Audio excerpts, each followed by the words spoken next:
Hello, welcome back. Today I wanted to dive into the 12th house, starting off pretty intense, but I myself am a 12th houser, so it's pretty fitting. I touched on the 12th house in my houses video. You can check that out if you want to get a beginner glimpse into it. Overall, the 12th house has a bit of an ominous reputation, rightfully so. 12th house themes are pretty heavy. They're very difficult for most of us to deal with. In Howard Sasporta's book, The 12 Houses, he talks about the 12th house as being similar, like the vibe is similar to he talks about the womb a lot and how it's like that all-encompassing safety and like encapsulation. And he talks about how the 12th house is about our yearning for that safety of the womb. It's to be surrounded by everything and nothing at the same time. It's completeness and being whole. And the 12th house is about that like subconscious feeling for trying to achieve that. It's almost like a trauma we go through when we are separated from our mother through birth. And then you struggle to find that same sense of unity and connection your whole life. You used to be like complete and a part of something, and then you get separated, and then when you go through like all the houses, it's about that like separation and identity, but eventually it's about like returning to source. And like you could describe that as, death. That is a returning to what was. I guess there's a lot of different theories on what happens when we die, but again, that's why spirituality is kind of tied into the 12th house as well. Our ego and our individuality, which is what we develop after we are born, this directly conflicts with that emptiness. We subconsciously want to fill that emptiness. We want to be connected and return to source. We want to be bigger than just ourselves. But we are also very attached to our identity.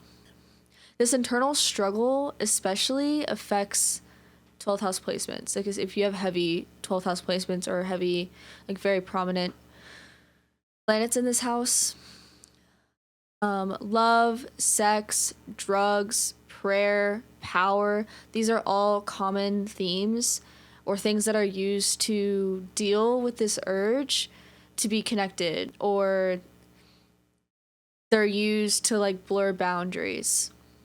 Now, in talking about the identity and how it conflicts with the 12th house, I wanted to touch on identity a little bit.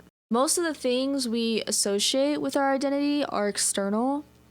If we lost everything, our family, our friends, money, our house, our home, like where we live, we would still be a person. We do not lose our personhood in losing these external factors. So what is our identity then? What is deeper that is not dependent on our outer world?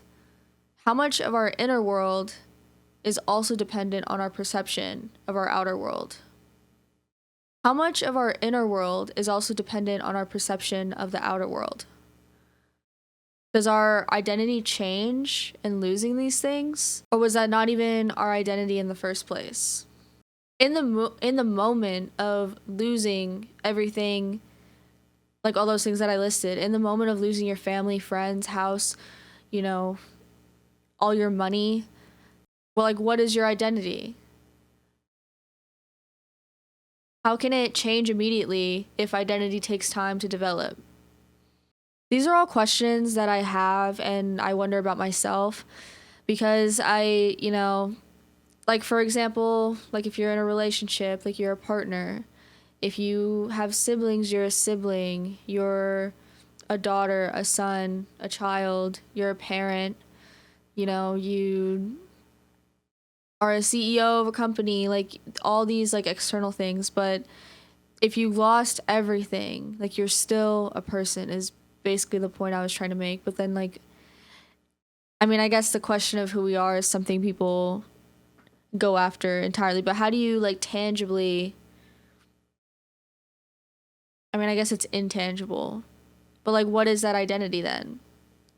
But moving on, we'll just keep these things in mind as we go through the 12th house through the signs. I'm going to start with fire signs.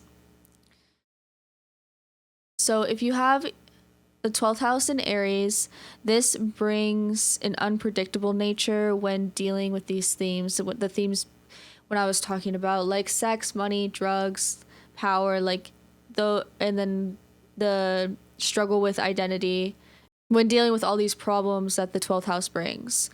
These natives may be unaware like where the urgency comes from that comes with that like unpredictability. Leo 12th house has their ego very dominant. Like I said, there is a conflict between the ego and identity and the themes of the 12th house.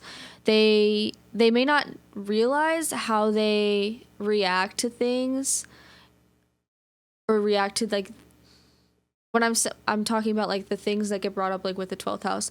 They may not know that they're reacting that way because of their own pride and ego. That might be very hidden to them, like a lot of things in the 12th house are. You can lean to extremes by either sacrificing only yourself or sacrificing only others. These people might be very likely to seek power or influence as well. Sagittarius 12th house is no stranger to the pain of the collective.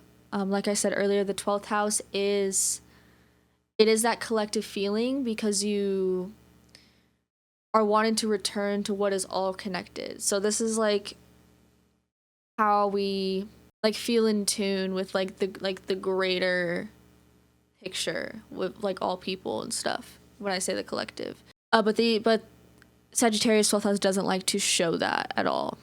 They feel something there, but they shift their focus to the self and put surviving first. Moving on to air signs. Gemini 12th house has a lot of mental energy that can be hard to organize. It might feel very chaotic, and themes of identity might feel very challenging for Gemini 12th house. They may not even know what to attach their identity to, and they might not feel fully connected to source either. Libra 12th house may struggle a lot with the injustices in the world, that collective pain, kind of like Sagittarius 12th house. They may struggle to find their place in it all. They want to do the right thing for others, but it's hard for them to know how to do right by themselves as well. Aquarius 12th house. People with Aquarius in their 12th house understand the importance of being connected to source, of being in tune with everything around you and how it affects everyone. However, they don't always come off this way. They might not seem like to other people like they are as connected as they are.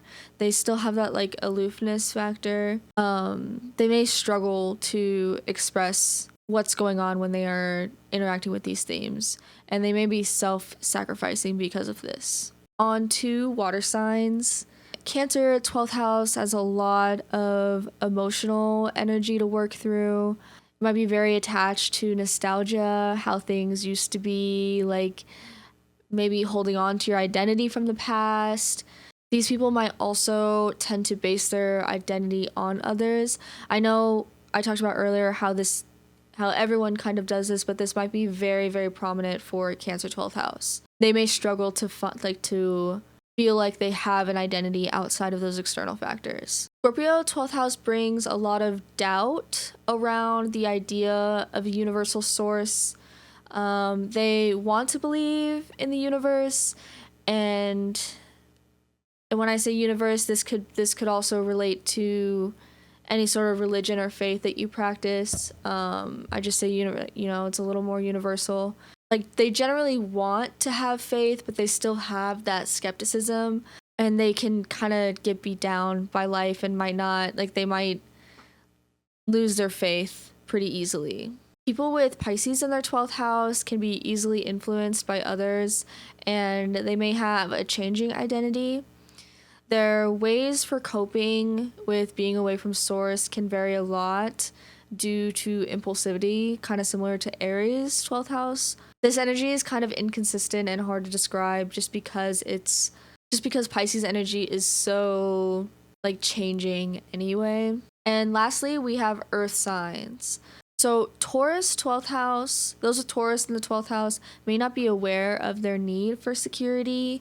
They may try many of the strategies I mentioned above. I was talking about, love, sex, drugs, power, prayer, to kind of figure out what's missing for them. It might take a lot for them to realize what they're missing. People with Virgo in the 12th house or are very sensitive to the hardships of the collective. They want to help and heal others, but they may not know how to do so. This can kind of cause issues with the self if they feel like they're not doing enough or they can't. It might be very hard for them to not be able to help people, or they may just like tie their identity to what they can do for other people. And lastly, those with Capricorn in the 12th house, they have a pretty serious attitude to the conflict between source and self. They do feel the world's pain and they do want to work to change that, but in doing this might sacrifice their personal attachments. They might focus too much on society, the collective as a whole, rather than their own journey to connecting to source. Those are all the signs in the 12th house. This is obviously just a brief description. The 12th house is very unconscious. It's more conscious for people that have heavy 12th house placements. They're used to dealing with these themes. But for most people, like even if they don't have placements there, they might be familiar if they struggle with these issues. But because it's so unconscious, it might not even be something like the average person has thought about. Like if there are other things that are taking prevalence in their life, these things, it could just feel like pretty hidden underneath and people aren't even aware. But yeah, the 12th house is a little hard to fathom. It's hard to explain, it's hard to describe. It's fitting with the house. Everyone's gonna relate to this differently. These are just brief descriptions from my perspective. I'm curious if anyone finds this relatable, if this was helpful for you. I know this video was a little different than my previous informative videos, as this is all, my opinion. This is based off a Tumblr post I wrote a couple years ago on my astrology blog. So I hope you found it helpful. If you have any questions, please feel free to ask away. And I will see you next time. Bye-bye.